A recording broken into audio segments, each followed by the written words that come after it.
Hello, everyone. Welcome back to another episode of Unbalanced with me, Cerys Davage. Today's guest I found on Instagram called Emma. Hello. Hi, How are so you happy to be doing? here. Good. How are you? I'm all good. I'm very excited to chat to you because the content that I've seen on your page is absolutely incredible and I can't wait to find out a bit more about you. But first of all, introduce yourself to us. Where are you from and what do you do? So I'm Emma Lyons and I'm based in West London. I do a little bit of a lot of things now. I guess my main thing is I am a model and I am a public speaker and I also do some content creating just to be a bit creative in between all the other things I do. Lovely. As I was scrolling through the amazing content in the amazing disability community online, I came across your page and I just thought you just seem like such a big burst of light and I was like, I need to get this girl on my podcast right now. Yeah, when you sent me that message, I was like, absolutely, yes. Tell us a bit about your disability and your journey with it. Yeah, so I have Charcot-Marie tooth and I have type 2A. I was actually diagnosed really young. I think about 5, 6, because it's hereditary, but no one in my family actually has it. It was just as I was growing, well, starting to walk more, and it was mainly came very, I guess, obvious when I was in nursery. Like my mum had already picked up on it. Like I'm the youngest of 3, but like the nursery teacher was like, she can't skip like the other kids. She can't jump because I had, what's it called? Like my foot, I had foot drop. I was like, floppy foot? No. Yeah, so it became like quite apparent that there was something that I had. Went to the GP. Obviously, I don't remember all of this, but my mum went to the GP and they were like, "Oh, she'll grow out of it," and I very much grew into it. So I think in the end, my mum ended up getting me sort of privately diagnosed through the podiatry service. I think she found out that she could do self-referral, and then my nursery teacher actually wrote a letter as well to support my mum. So yeah, and then from there we didn't really know, like I was the only one in my family to ever have this disability, and so growing up it was very unknown, and I wore leg splints for majority of my childhood, which held my ankle in sort of like, I guess, a 90-degree angle. Is that right? My Gosh, maths, yeah. yeah.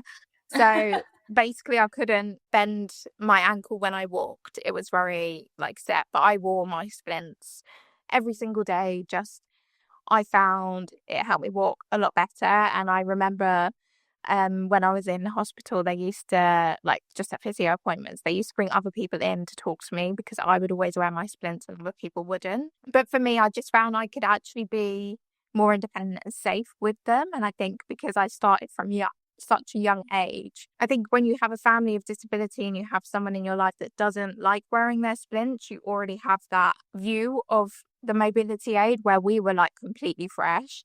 Like I was given these splints, so I wore them.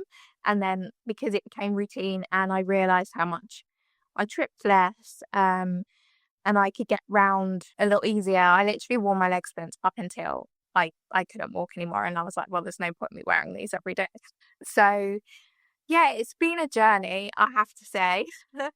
Quite a difficult one at times.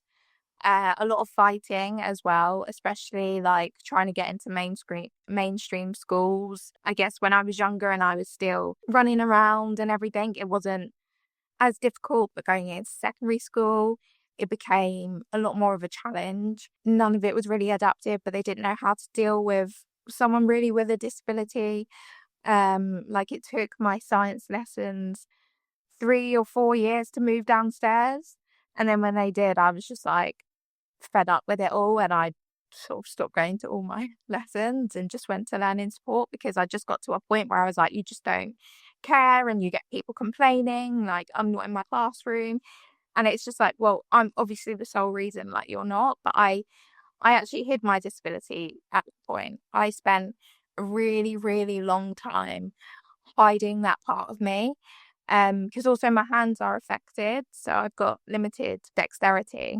But as much as I could, I hid my disability up until basically I couldn't anymore. So yeah, that's a bit of my, I guess, my past and growing up. Wow. Okay. Well, thank you for sharing that so honestly and openly.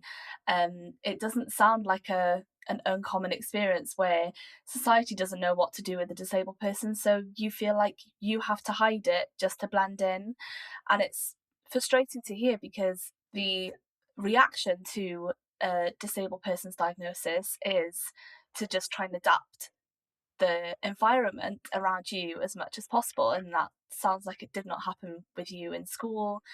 And how are you supposed to know what you need? You know, you're the one that's trying to get used to it, trying to learn your limits with it.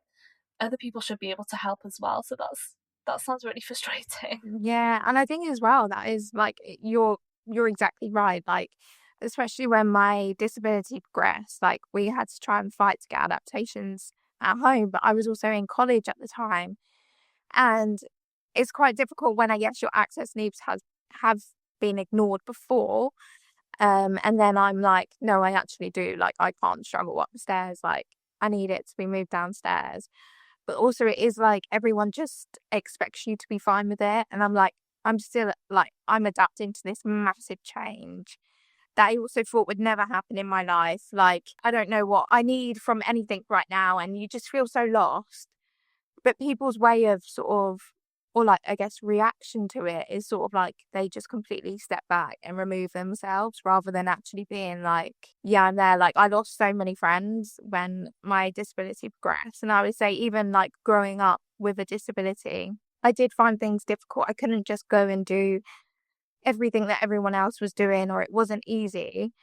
I do feel like friendships were very come and go. Like you think you're close to someone and then you're not, they disappear. And I think that's been a very common occurrence throughout my life. And then when my disability progressed, like I literally sat in college my first year. It happened sort of like, I guess when I came back, it was halfway through my first year. I had one person that actually sat with me. And then my second year, they left. And I was just like sat there on my own. If I didn't have a one-to-one, I would have just been sat in a classroom on my own the whole year, like not being included. Um, and also that was a time where I was also getting used to the people seeing this side to me that I've been hiding. But then the reaction is, well, actually, we're just, I guess, in a way, not going to see you. We're going to like pretend like it's not happening. It's so we avoid it and it's not happening for us. Yes, it is really interesting to see how people do react. Obviously, that's coming from a very different part to when it was happening. But yeah. And it says a lot more about those people in your lives that came and went or that didn't stick around. You haven't done anything wrong, but it just shows that people maybe aren't equipped to know what to do and know how to help. And like you said, it's not like you know exactly what other people need to do. It's just a case of them being there, them being a listening ear and wanting to learn, wanting to help, you know?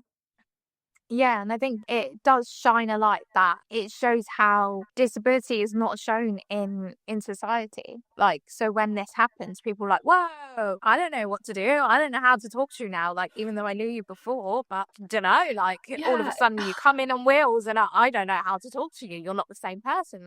Like, I am the same person. I just, you literally want to instead of scream, using don't my you? legs, I use yeah, yeah. It's just like people just don't know how to talk to you. And I'm like, I am a person. I'm like you. My life is slightly different. Like I've had to adapt so that I can come out like you come out and like get on with my day. It just sometimes baffles me so much. And I know that a lot of people have very similar experiences. And I think that's why community is so important as well. Like I didn't have Instagram at that time, or even it wasn't such a big thing when I was at college. So I didn't really have that side of things. Like I didn't really know anyone else with my disability, or any disability necessarily. Like I didn't really have anyone to connect with. Like I'm lucky that I do have a really supportive family. Like my mum has literally like given up so much so that I can have the life that I have. But I still found it really isolating at the time that I was going through it all, because and I didn't have anyone that could relate in exactly what I was going through, or not even necessarily exactly what I was going through, but know how it feels to lose your mobility, know how it feels to have to stop doing something because I've fallen again. So I can't walk there, or, my hands have progressed slightly more, so I need help putting something up. Like, they're happy to help me, but they don't know how it feels to lose that part of you. And that's why I do think it is beautiful now how there is a community out there, and it is easier to connect with people that are going through similar to you. And I do think everyone can relate in some kind of way. We've all lost things, like whether you're disabled or not. Like, you go through life and things don't turn out. I just think non-disabled people can't see it in the same way. They can't see how actually all our lives do connect, but in very different ways. I could be speaking to someone with a completely different disability to me, but they could be like, oh, yeah, yeah, I could relate to you. Like, that was really similar to this situation I've gone through, or this part of my body's progressed. And yeah, I can really relate to how you felt.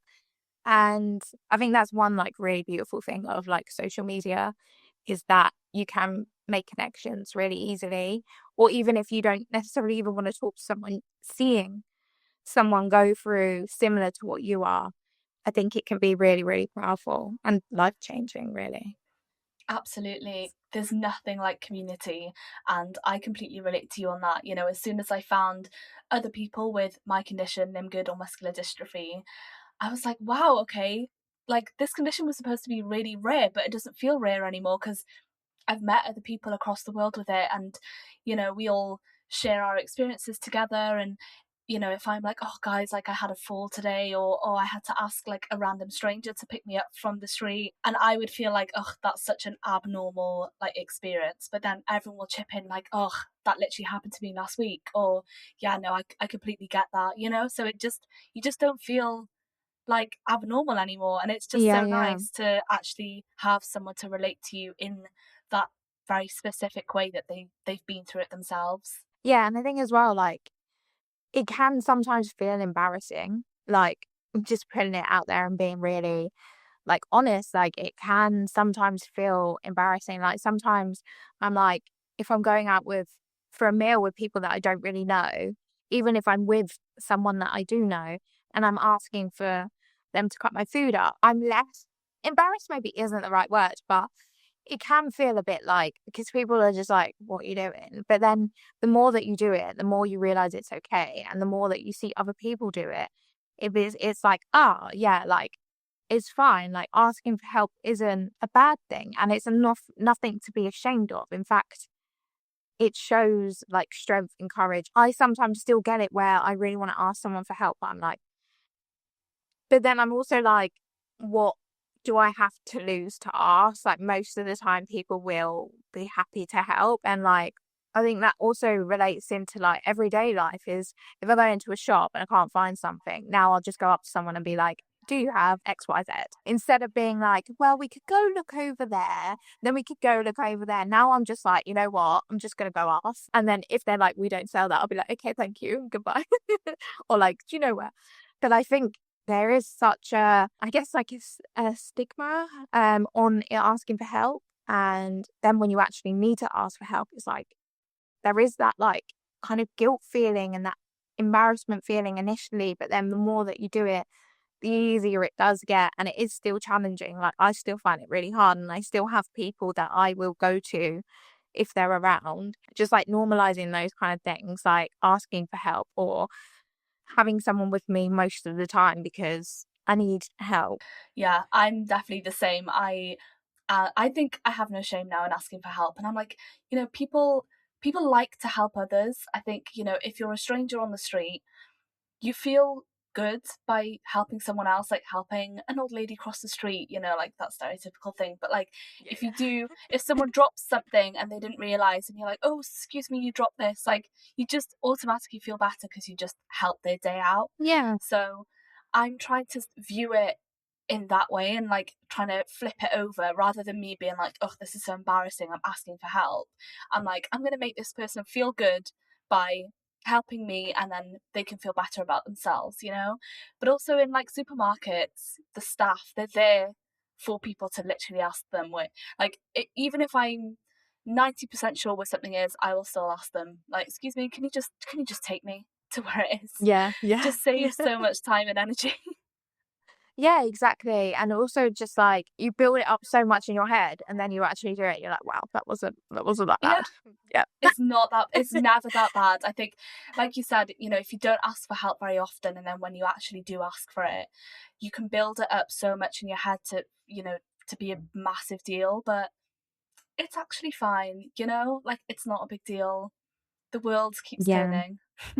exactly. And if you can save some energy and some time, then why not? Like, yeah. Exactly. It's self-care in a way, you know, like you're not Yeah, struggling alone, you're asking someone else to help. I love that. I remember you said about your splints. So you used them all the way up until you literally could not walk anymore. What was the transition then? Like, were you straight into using more mobility aids? What was that transition like? it was a very, very quick transition. So I got ill in the November and I pretty much was ill up until Christmas. Like I had an abscess and I had to go get it drained. And then I literally had dressings changed up until Christmas. And I didn't go into college at that point. I just had that whole time off. Because I was also really, really weak. And I thought my strength would come back as I got better, but that didn't seem to be the case. I literally remember when I was ill, and I thought this was because I was ill at the time, standing at the top of the stairs, looking down, and I was just like, I can't walk down these. Like, I don't feel strong enough. I wouldn't have had splints on at this point because I didn't used to wear them around the house when I could walk. But I just remember like standing at the top of the stairs, just like, I don't feel safe at all. So then I sat down and I went down on my bum. And that was the last time I went down the stair. Well, that was the day before, or the day before that was the last time I walked up and down the stairs. And then I went back to college in the January. Well, and really throughout the time that I did go into town, that I was like holding on to people. Like I used to link arms with someone, but it was just more for like a confidence thing. Where this was like I was so tense walking, and whoever like my mum used to say, I can feel your body like shaking. Um, I think as well it was a confidence thing as well. Like I just completely lost my confidence. And I'm like very aware in how my body feels to the point where I'm like too aware that sometimes it kind of means that I won't just be like, yeah, let's go do it. Like with standing and things like that, I am like, I don't feel safe.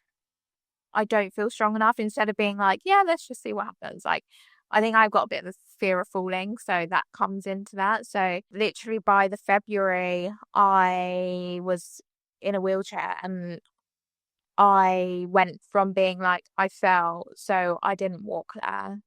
I remember going around my house, literally like around the edges of the rooms, like literally holding on to furniture to get to the other side. And yeah, I literally went so quickly from, I guess, walking to not. Pretty much. I guess it kind of happened almost overnight in a way, but prolonged it by trying really, really hard to still walk. And then I would fall in one part of my house and be like, well, okay, I can't walk there. But my house was like completely not adapted because before I didn't want any adaptations. Like I was like, I can manage. I don't want it. Like my view on it was very different to them when I had to have it and realize that these things are there to help me. Where before I was like, I can do it all. Like I don't need help. And that's not necessarily a good thing because those things would have probably helped me before and made my life easier. But it wasn't until I was at a point where I'm like, I actually can't do it without things to help. And so like even getting in and out my house, I had to be taken in and out because we had steps, not loads, but like there was like a threshold step and then another step down to the downstairs toilet. We had two little steps and I literally crawled upstairs in my house. I had to pull myself onto my toilet and onto my bed. Our bathroom at the time we had a shower over the bath. So I managed to get in and I was literally like holding on to my mum and the wall while she was showering me down. And then I fell when I got out one time. And so that sort of stopped. And then the council, the lovely council, said personal care isn't a priority. Yeah, they didn't even. So while I was at college and no one was really talking to me, they were like, "Yeah, just don't shower." On top of that, and so we had to find our own ways to sort of overcome. I had an OT at our local hospital that managed to get me a lift for the bath. So at least I could sit in the bath and be showered safely and still shower. Yeah, it was just mad. And then even we had to fight basically for 2 years to get adaptations for our house. And it was really interesting some of the things that we heard during the time, like that social care wait for basically. They just think it's for elderly people, so the longer they wait, they probably won't have to do the work. And I'm like sitting there and I'm like 17, 18, 19 at the point, like this point, being like, well, I'm not going to die anytime soon. So what are you going to do? And literally, I moved into my bedroom when I was 20. And this all started when I couldn't walk from 17. So Wow. That's a yeah. very long time to have to struggle. But I also know that by the sounds of it, like 3 years really isn't long, although it is a disgusting amount of time. Yeah, it's just not long. And I think it is so like heartbreaking their view, like the people that are meant to be there to help you, the money that is meant to be there to help you, so that you can just live the basic standard of life. And I think a lot of people don't understand this, that don't need these things. It's literally so I can live the basic like life, so I can shower, my basic human rights, I can get in and out of my house. I'm really not asking for much, like, and these people aren't asking for much. And it's just crazy how still even now it seemed to be like that's okay, and it's not. And it's not until someone's in that situation they're like, oh no, actually this isn't okay. And it's like, well, yeah, we've been trying to tell you for a long time, like things need to change, like it's not okay. Like it just feels like the attitude of them and us. And it's like, no, we are equal, we just need a bit of support. I guess that's getting onto a whole other topic. Yeah. Well, I mean, it sounds like a bit of a familiar story with your stubbornness at the beginning to just try and do as much as you can without any help and to just try and like push on. But it also sounds like, well, because of obviously your incident when you got really ill, it sounds quite unusual just because I know that we both have a progressive disability. So usually the symptoms kind of come on very slowly over time, but it sounds like yours, well, you literally said it happened overnight, so that must have been quite a big shock. And like, I don't think I've had those moments where I've looked at something and been like, this is the last time I'm going to be able to do this, or like I know I can't do this anymore. I think it, like, I really can't pinpoint a time where I couldn't run anymore, for example. Like, I used to go for runs and now I literally cannot run, but I can't like pinpoint the time. It's so strange. Like, there must have been a day where I just couldn't. But Yeah, that's so yeah, unique in a way. I can kind of relate to you in that, like from before, like when I couldn't really run. Like I remember having sports day at like primary school, and I did kind of run in my own like way. But then as I got older, I couldn't. Like yeah, so I completely like get that. Yeah, like it is. I got told I would always be able to walk, and then all of a sudden, like virtually overnight, it was so weird. Like no one really knows like why. But there's just not really that support out there. Like I eventually got rehab therapy like 2 years after I was 20 at the time. I just got to a point where I was just so done. Like I was so done. I was still being showered by my mum. Like I think I had just moved into my new room, but life just felt so stuck. And I think when you've been waiting for so long for something and then it happens, like it feels great that I'm not going up the stairs on my bum, like and crawling, but I'm still like in the same, you're just kind of left. Like we were just given this adapted wet room and you're left where like you're in the, I guess, routine of my mum helping me to shower. Like that is really hard to then learn how to shower again and break those routines. I just remember I went for my like annual appointment and we were talking. They were like, we'll give you like one of the, there's a nurse in the unit there that gave me a call, and I remember sitting on this call, I've spoken to my consultant about a hand surgeon as I spoke to someone with the same condition as me, but she was from America. And she said out there they do a lot of hand surgeries and surgeries to improve your hand function and also legs. But for me right now, like my hands were the biggest thing that I would want. Like even now, if I could get more function in my hands, that'd be great. 'Cause you do everything with your hands. I was just told like I don't know a hand surgeon, blah blah blah. And I just got to this point, I had this phone call and I was just like, if you're not gonna do anything, I genuinely like I just don't know how much longer I can do this. Like I was in obviously not saying it quite as casually as I am now, but I was like in tears. I was just like, I'm 20 and like what is my life? Like I just feel like I've been left. Like I'm being told that you just don't have a contact for a hand surgeon. Like I just feel like you're not taking me seriously and I want to have a life and I just feel like I'm stuck and you're not helping me in any way to progress it. Like rehab, you say that you try and you're not, and like I just felt really like I had nowhere to go. Like I felt really stuck. And I was sort of 20 and everyone else that I knew around me, like I guess at college, but I didn't really have much contact with them. But like looking at all these people getting on with their lives, going to uni or doing all this stuff, and I'm just there like I can barely do anything and no one's, you're meant to be there to help me and you're not. And I know that a lot of people can relate to that. And I was just in tears. What really annoys me is I had to get to that point to get appointments. So then the next day I got a phone call from the rehab unit. This was, I think, June time. By the December, I had an appointment with my hand surgeon. Then literally I met my hand surgeon in that December. He saw me, I think, as a young woman who wants to have a life and go on. And he sat down with me and he said, I don't know what I can do for you, but if surgery isn't the way to go, I will help you no matter what. He was the first person to ask me about my periods, how I get on with them. And I was like, yeah, that's a whole other story. I was like, yeah, that's not great. But do you know what I mean? Like to actually be seen as a young woman and all these other things that you go through. And I was like, wow, you've seen me. And I knew from that point that I could trust him as well. And that's, I feel, rare sometimes. I mean, I do have people that I can trust, but when you go in somewhere new and they are actually so keen to be like, I'm going to help you no matter what, especially when it comes to surgery, I knew that whatever he was going to do, he would never do anything that would make me worse off or put me like back. Thanks for filling us in on, your very up and down roller coaster ride journey of getting those operations and finally finding someone that actually understands you and that sees you for you.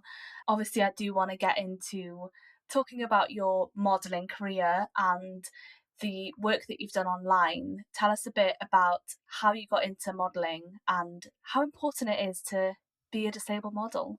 Yeah. So I never planned it, never thought it was even a option or a career that I could go down. I mean, I guess up until I was in it, I was very lost again. I had a job, lost it in not a very nice way. So I was never really ambitious, but I just got sent an article actually from my auntie about the agency at the time, which was an up and coming inclusive agency. And she was just like, oh, have a look at this. Think you would be really good. And I was like, well, a few months later, I think I actually was like, oh, I might actually just have a look. And their books were shut. But they were like, follow us on social media. So I followed them on social media. And then about a couple of months after that, their books opened. And I was like, I would just be so silly if I don't just send in a few photos. So I sent in some photos and a bio. And actually, this was while loads of things were happening. So this was the year that I went into rehab as well and moved into my new room all around the same time, actually. Big And year. yeah, big year. And so I remember it because it was also the year that I lost my job as well and got the job and lost it. So basically, when you apply, they say that you're here within 3 weeks. If you haven't heard by this date, you haven't been successful this time. It was literally, I remember it was the last day. And I was like to my mum, oh, I haven't heard anything. And we were on our way somewhere and I got there and I got the email and I was like, and they said, we would love you to go get some headshots.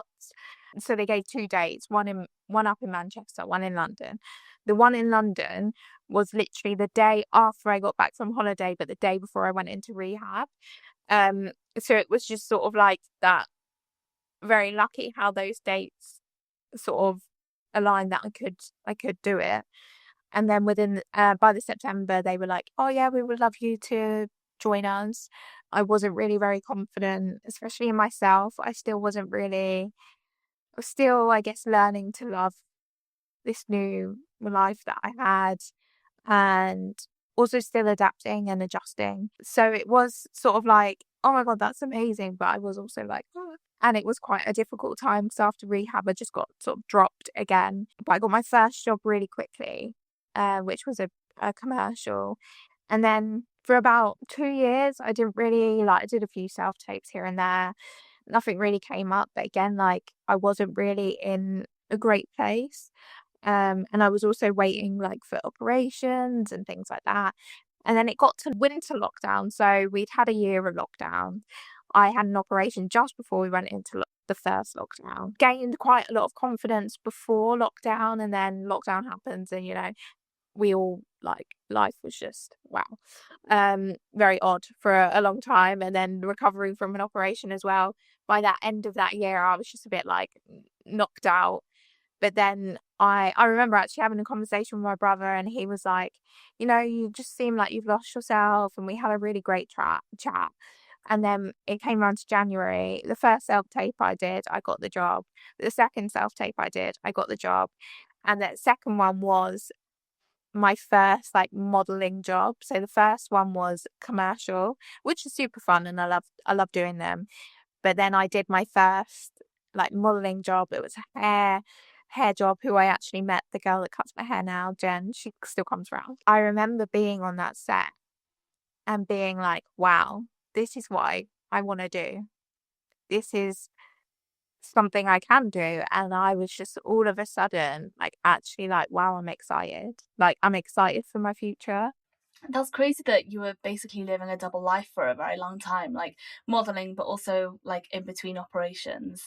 That's insane, and not everyone could do that. So you have to give yourself some credit for pulling that off. Like, that's insane. Congratulations. Thank you. Honestly, I think like last year I was so burnt out, but actually looking back, I've been trying to like work quite a lot on like and reflecting, because Mm. I decided my last operation, I was like, I think I'm done. Like, I think I'm done for a bit. Like, unless he comes up and he's like, I can do this and it will be like whatever.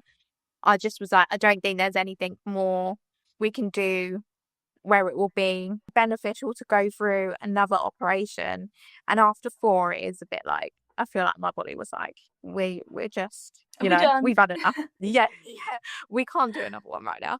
Yeah. So, but then realizing that actually for like those 5 years, I was always waiting for another operation. It is insane. Like if I actually look back, and then even throughout that, I was still like wanting to work and do my Instagram. Like if I look back, like I literally have posts when I have my like splint or my cast on my arm, and I am a bit like, you should probably cut yourself a break. That's why you're burnt out. Like, chill out. It does take a while to find the balance and Yeah. to learn what your limits are, to not burn out. I'm very guilty of this, still trying to figure that out myself. But I want to just ask you before we finish the episode, I do want to ask you about your social media and the work that you've been doing online to raise awareness. I think it's so cool to see a disabled woman in her 20s like me just absolutely smashing it, looking gorgeous, feeling confident. And now we know that it's a very long journey that you've been through to get to that point. And I just feel like so proud of you for gaining that confidence slowly over the years and feeling more comfortable in your body and being able to explore fashion and makeup and showing off how you do makeup in your specific way with your limited dexterity, but it's still possible. It's just about adapting. Yeah, I think it's brilliant. How important do you think it is to see and be that representation online? Yeah, I think like I always say this, but I didn't know what representation was until I was part of it, because it was never there when I was growing up. So I think seeing the effects that it has and how powerful it is from other people's point of view, but also from my point of view. I think a lot of people don't realize that, like, so when I did the Primark adapted job, you never know how a job's going to turn out. But I actually really, really loved the outcome because they did a reel that literally started off with me going, "Hey, I'm Emma, I have Charcot Marie Tooth." And when that came out, literally on Primark's comment section, there was loads of people that were like, "I've got CMT. I've never seen anyone with CMT." There were people literally like, "I'm crying because I've never," like, I just thought it was just me. And like all of these comments saying like, "It's so amazing to be seen." When I read them, I feel the way that they feel when they've just seen me. They give me the representation that I guess I give them. I think that really, really made me realize quite how powerful it is to be seen. I think because also like I've very much just like pushed through it. I hadn't really stopped to think like, oh, if I saw someone like me, it would be easier. When you have that, and even like seeing loads of other disabled people in the industry and seeing them and being like, oh yeah, wow, like watching one of their videos and I'm like, yeah, I can really relate to you. So I think that drives me even more to what I already have the drive to. What you were saying to me about how seeing someone confident, young, and like do my makeup, that's what I want to get across to people. Like you can still like do all these things and you can look great while you do them. Like you can be confident just because you are using a mobility aid or you're disabled, like that doesn't matter. And even like I was very insecure about my disability. Like I hid it away for until I couldn't. And you know when they say the worst thing like becomes the best thing that ever happens to you, because at the Mm. time it felt like the worst thing to ever happen to me, but actually it was like the making of me. It was the making of my confidence. It was the making of a career. It was the making of who I am. And like I want to use that to really help other people so that they don't have to go through that drastic change that I did to Yeah, get that confidence. If I can help other people grow at the same time as me, I think that's great. And now I am trying to like use my platform to share more about my journey and be a lot more vulnerable and open. Like it has been fashion and showing like being confident and playing with fashion, sitting down and normalizing fashion, sitting down or doing makeup with limited dexterity. But I think I'm now at a point where I'm ready to share the other things about my life, the journey that I went through, the more personal things and being more vulnerable and and actually how I felt through those times. Like I'm really ready to start sharing that. The past year have gone through like massive ups and downs with my body confidence. And I think I've touched on it briefly, but I think it is also like something I really want to share because it's really important to also be like, yeah, I do all this modeling, but I've still like dipped so much in confidence like the past year in body confidence, but that is okay because it's just a natural thing. Like my body changed a bit. I haven't been feeling mm, well. Like everything fluctuates, and you know, the everyday person, like we all fluctuate. Like even if your body stays the same, like your state of mind changes, your environment changes, you know, things that happen. And just sharing that part of things as well, I really want to start doing because, you know, it's not all sunshine and rainbows. And I come across really positive online, which I love because I am. That is also a part of me. But I do also want to share the hardest side and show how I've got through it. definitely. It's good to show both sides to show that you can go through the hard times but also still enjoy life at the same time. And I completely relate to you on the fact that, obviously I'm doing a lot of content creation and through my podcast, I'm hoping to be that representation for other people. But the fact that other people can relate to what I'm saying also really helps me as well. Like, I know I'm not the only one going through other things. So it's honestly such a good feeling, and knowing that we're not alone in this. Yeah, because Do you actually I watched your sorry to interrupt. go I on? watched your going to the gym vlog yesterday, and I was like, yeah, I really relate to that. And but it was also really great to see you in a gym space. Like I haven't been to the gym in a while. But of the gym that I went to, it was like a private gym where I saw my personal trainer. But showing like you were out in a public gym, but you were still doing your thing, and like, yeah, it took you were getting up carefully or getting off carefully, but seeing you doing that confidently, it was great. And like, I relate to that as well, like how important moving your body is, no matter how you can do it. Oh, We can thank all you. relate to like different parts. Like, we're talking about fashion, beauty, and all of that stuff, but yeah, like fitness is a massive part of a lot of our lives. And yeah, I really loved your video. I just wanted to say that. Thank you. Oh, thank you so much. Yeah, I think definitely it's important to show that disabled people belong in those spaces as Yeah, well, in the normal spaces where people without disabilities are known for going there and like smashing it out and trying to build muscle. But even though I can't build muscle, like it's still just as important for me to exercise, and it just looks a little bit different. And I'm not going to see anyone else doing that, so I may as well be the person to yeah. show what it's like. Yeah, and I Um, love that you showed the vulnerable bits as well of like you getting mm, off the equipment and getting up and things like that. I think they're almost sometimes more important than actually seeing the exercises. yeah. But yeah, I love the way that you did your video. Thank you. It shows that, I do things differently, but Yeah. I can still do it at the end of the day. Yeah, and I think as well it's like normalizing what you can do.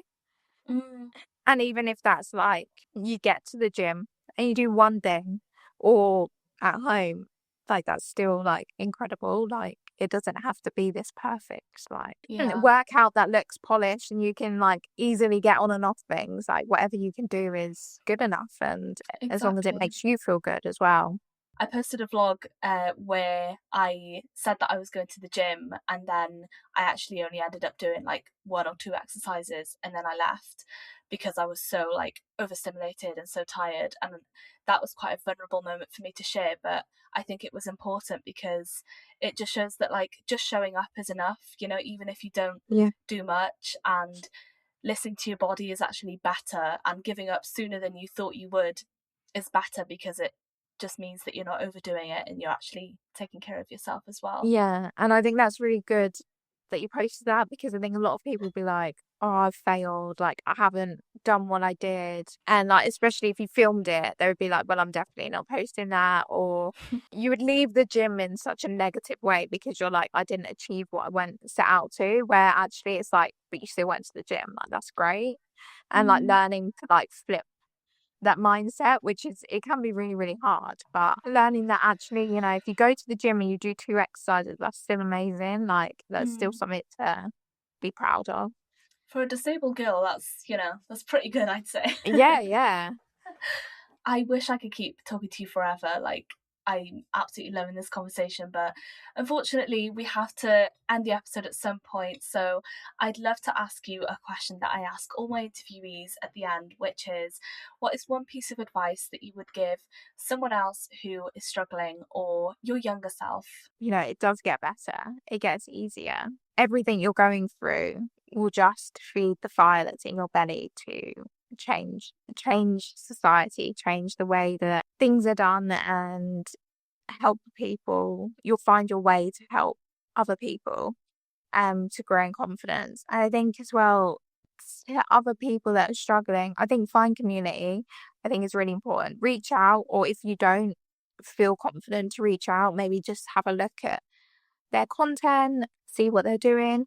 I think also groups can be really helpful. Like if there's a group with people with your condition, but also just, I think, try and focus on what you can do and not what you can't do, and see the light in that, because that could be anything. Like, I know that sort of content creation isn't for everyone, but there is something like, whether it's movement, whether it's art, like anything like that, or even if it's just getting outside for 5 minutes in the day. I think it can be really, really hard, and times can be really, really dark. But if you can reach out to other people, they, especially people that are in the disability community that can really relate, like they're usually more than happy to like have a chat with you, and then eventually you become friends. Like, I've met so many friends through this, and that was from someone that came from a point where I didn't really have many friends. Now I have lots of friends that I can reach out to. It is worth it, and it will get better. And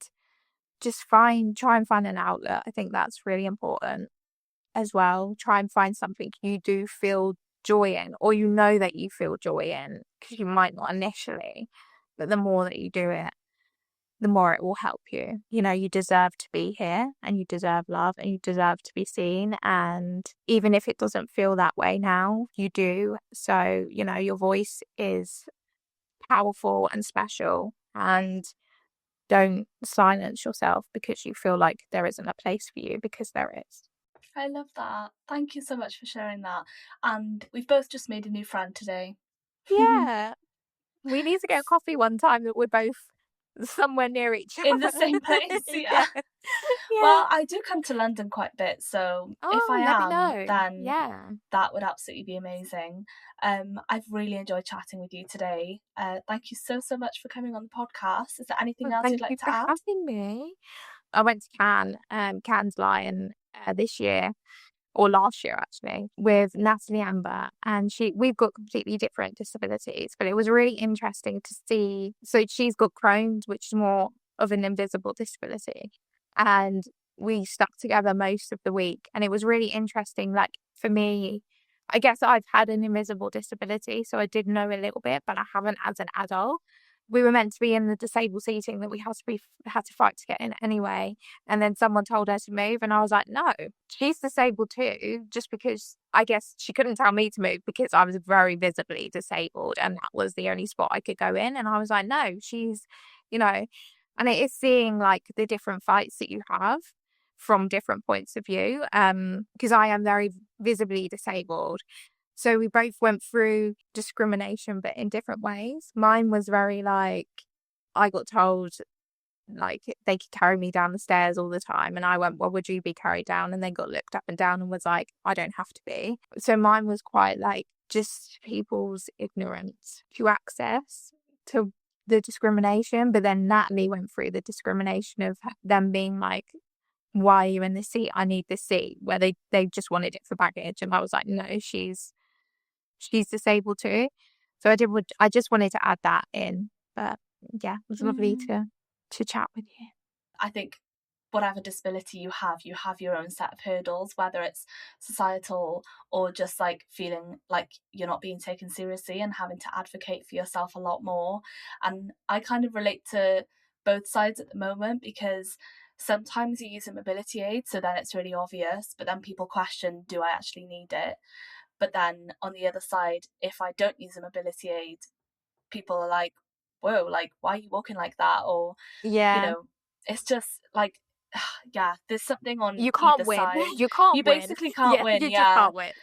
Yeah. And yeah, those Yeah. situations are really tough to go through, but it honestly does make us stronger, and it gives us more of a fire in our bellies to want to advocate for ourselves and the rest of our community that's also probably going through the same things, Yeah. to just educate people one silly scenario at a time, Yeah, honestly. definitely. I've loved talking to you so much, and hopefully we can stay in touch.